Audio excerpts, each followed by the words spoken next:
يصفون بديع السماوات والأرض أنى يكون له ولد ولم تكن له صاحبة وخلق كل شيء وهو بكل شيء عليم بديع السماوات والأرض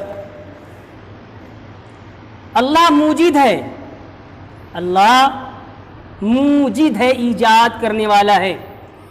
السماوات آسمانوں کو، اللہ آسمانوں کا موجد ہے، والارض اور زمین کا۔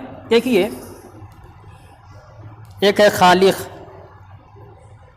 ایک ہے بدیع۔ ترجمہ دونوں کا قریب قریب اردو میں اگر وہی ہوگا، پیدا کرنے والا ہے، بنانے والا ہے، لیکن بڑا باریک فرق ہے۔ فرق یہ ہے، میں نے ترجمہ یہاں پہ موجد سے کیا، اللہ ایجاد کرنے والا ہے۔ کسی چیز کو جب ایجاد کرتے ہیں تو پیچھے کوئی اس کی مثال نہیں ہوتی، اسی لیے اس کو ایجاد کہتے ہیں کہ نئے طور سے بنانے والا، کوئی مثال سامنے نہیں ہے، سمجھ گئے؟ تو اللہ تبارک و تعالی ایجاد کرنے والا ہے، اللہ موجد ہے آسمانوں کا اور زمین کا۔ تو زمین اور آسمان کی تخلیق سے پہلے بنانے سے پہلے اللہ کے سامنے کوئی اس کی مثال نہیں تھی، اور اللہ مثال سے پاک بھی ہے، وہ کسی مثال کا محتاج نہیں ہے۔ تو آپ نے ترجمہ سمجھ لیا، بدیع السماوات والارض، اللہ موجد ہے، ایجاد کرنے والا ہے آسمانوں کو، زمین کو۔ جب اللہ ایجاد کرنے والا ہے آسمان و زمینوں کو، غور کیجئے گا، پہلے ترجمہ کر رہا ہوں پھر تفسیر میں آؤں گا۔ انا یکون لہ ولد، کیوں کر اس کا کوئی بیٹا ہو سکتا ہے؟ کیا مطلب ہوا؟ کتنا باریک مطلب یہاں پہ قرآن نے بیان کیا ہے۔ جب اللہ آسمان و زمینوں کو بنانے والا ہے، اور آسمان زمین ایک ایسی خلقت ہے، ایسی مخلوق ہے، مخلوقات میں سے ایسی مخلوق ہے کہ لاکھوں نہیں، کروڑوں نہیں، اربوں خربوں انسان آ رہے ہیں، جا رہے ہیں، اب پتہ نہیں کتنے زمانے تک آئیں گے جائیں گے، آسمان وہی ہے، زمین وہی ہے نا؟ تو جب آسمان و زمین کی تخلیق اللہ نے کی، اور اسی آسمان و زمین کی گردش کے دوران ہزاروں، لاکھوں، کروڑوں، اربوں خربوں انسان آ جا رہے ہیں، تو پھر اللہ نے جب آسمان و زمین کو اپنا ہم رتبہ درجہ نہیں دیا، تو کسی مخلوق کو اور انسان کو یا جن کو کر وہ رتبہ دے سکتا ہے؟ نفی کر دی کہ جب آسمان و زمین اتنی بھاری بھرکم پرانی قدیم مخلوق ہو کے شان الوہیت میں اللہ کی شریک نہیں، تو پھر اجنہ جو 500,000 سال کے ہوتے ہیں وہ بھی قطعی نہیں ہو سکتے۔ یہ ہے۔ اچھا، ایک چیز اور ہے، یہ باریکی ایک ہوئی، اور دوسری باریکی کہیں کو خدا کا کوئی بیٹا ہو سکتا ہے؟ وَلَمْ تَكُنْ لَهُ صَاحِبَةٌ، اللہ کی کوئی بیوی نہیں، اللہ کی کوئی عورت نہیں، اللہ پاک ہے، اللہ ان رشتوں سے پاک ہے۔ بیٹا کس کو ہوگا؟ جس کی بیوی ہوگی، اور اللہ کسی کا محتاج نہیں، وہ پاک ہے، اس کو بیوی بھی نہیں، کوئی عورت بھی نہیں، اس لیے اللہ کا کوئی بیٹا نہیں۔ زبردست تردید ہو رہی عیسائی عقیدے کی، تثلیث کے قائل ہیں، سب کہتے ہیں کہ عیسیٰ خدا کے بیٹے ہیں، بعض فرقہ کہتے ہیں کہ نہیں عیسیٰ خدا ہی ہو گئے، معاذ اللہ، یہ سب ان کے فرقے ہیں۔ وَخَلَقَ كُلَّ شَيْءٍ، اور اللہ نے پیدا کیا کل شیء، ہر چیز کو، وَهُوَ بِكُلِّ شَيْءٍ عَلِيمٌ، اور وہی ہر چیز کو خوب جاننے والا ہے۔ جب ہر چیز کو پیدا کیا، آسمان کو پیدا کیا، زمین کو پیدا کیا، انسانوں کو پیدا کیا، اجنہ کو پیدا کیا، تو پھر کوئی بھی چیز کی حقیقت اللہ کے علم سے خارج نہیں ہے، نکلنے والی نہیں ہے، اور اللہ خوب جانتا ہے کہ اس کا کوئی بیٹا نہیں، اس کی کوئی بیٹی نہیں، اور وہ تمام رشتوں سے پاک ہے۔ ذالکم اللہ ربکم لا الہ الا ہو خالق کل شیء فاعبدوہ وہو علی کل شیء وکیل۔ ذالکم اللہ، یہی اللہ تمہارا رب ہے۔ اے بکواس کرنے والے انسانوں، اللہ کے حق میں بیٹیاں اور بیٹے تراشنے والوں، فاسد عقیدے کے انسانوں، سنو، ذالکم اللہ، یہی اللہ ربکم، تمہارا رب ہے، تمہارا معبود ہے، تمہیں پالنے والا ہے، تمہارا پروردگار ہے۔ لا الہ الا ہو، اس کے علاوہ کوئی معبود نہیں۔ اس کے علاوہ کوئی پوجے جانے کا مستحق نہیں۔ خالق کل شیء، ہر چیز کا وہی پیدا کرنے والا ہے، ہر چیز کو وہی پیدا کرنے والا ہے۔ فاعبدوہ، تو اے انسانوں فاعبدوہ، اللہ کی عبادت کرو، اللہ کے آگے اپنے سر کو جھکاؤ، اسی کی عبادت کرو، اسی سے پرے کرو، اسی سے پرارتھنا کرو، اسی سے التجائیں کرو۔ وَهُوَ عَلَىٰ كُلِّ شَيْءٍ وَكِيلٌ، اور وہی ہر چیز کا نگہبان ہے، تمہارا بھی نگہبان ہے، اور جن چیزوں کو تم نے خدا کے ساتھ شریک ٹھہرا لیا ہے اس کو بھی اللہ دیکھ رہا ہے۔ اللہ کے علم سے کوئی چیز نکلنے والی نہیں ہے۔ لا تدرکہ الابصار وہو یدرک الابصار وہو اللطیف الخبیر۔ لا تدرکہ الابصار، آخر جز ابھی جو میں نے آیت پڑھی وہو علی کل شیء وکیل، اللہ تعالیٰ ہر چیز کا وکیل ہے۔ وکیل کہتے ہیں نگہبان کو، دیکھ ریکھ کرنے والے کو، مشاہدہ کرنے والے کو، کہ اللہ کے علم سے اور اللہ کی قدرت سے کوئی چیز نکلنے والی نہیں ہے۔ تب اب کوئی ایسی بھی مخلوق ہے اللہ کو دیکھے؟ کہتے ہیں نہیں۔ لا تدرکہ الابصار، بصر کی جمع ابصار ہے، اور اب بصر ابصار کہتے ہیں نگاہوں کو، نظروں کو۔ لا تدرکہ الابصار، نگاہیں اللہ کا ادراک نہیں کر سکتی، نگاہیں نظریں اللہ کا ادراک نہیں کر سکتی، نگاہیں اللہ کی ذات کو، اللہ کو اپنے احاطے میں نہیں لے سکتی۔ وَهُوَ يُدْرِكُ الْأَبْصَارَ، اور اللہ نگاہوں کو، ساری نگاہوں کو، ساری مخلوق کی نظروں کو اللہ اپنے احاطے میں لیے ہوئے۔ اللہ کے احاطے علم سے، اللہ کے احاطے علم سے، دائرہ علم سے زمین و آسمان کی کسی بھی مخلوق، کسی بھی چیز کی حقیقت نکل نہیں سکتی۔ اب ایک سوال ہے، جواب ایک سطر میں، صرف ایک جملے میں ہوگا۔ اسلامی عقیدہ ہے کہ میدان محشر میں پاک باز بندے لوگ، یعنی اہل ایمان، ایمان والے محشر میں، ایمان والے محشر میں اللہ کا دیدار کریں گے، اللہ کو دیکھیں گے۔ جب دیکھیں گے تو یہ ہماری جو نگاہ ہے، اللہ کا منظر آ گیا، دائرے میں آ گیا۔ بہت باریک فلسفیانہ بحث ہے، اور بار بار میں قرآن کی آیت پیش کرتا ہوں کہ اللہ نور السماوات والارض، ہے نا، اللہ آسمان و زمین کا نور ہے، تو نور ایک اجالا ہوتا ہے۔ ہم دیکھیں پوری کائنات میں خدائی نور پھیلا ہوا ہے، اسی کے نور کا عکس ہے کہ دن روشن ہے۔ اللہ ہی کے نور کا عکس ہے کہ سورج دہک رہا ہے، چمک رہا ہے نا، ستارے جھلملا رہے ہیں، دن روشن ہے۔ ٹھیک ہے، یہ روشنی، یہ کائنات میں جو بکھری ہوئی ہے، بکھرا ہوا اجالا کیا ہے؟ اللہ کی شان نورانیت کا ایک عکس ہے۔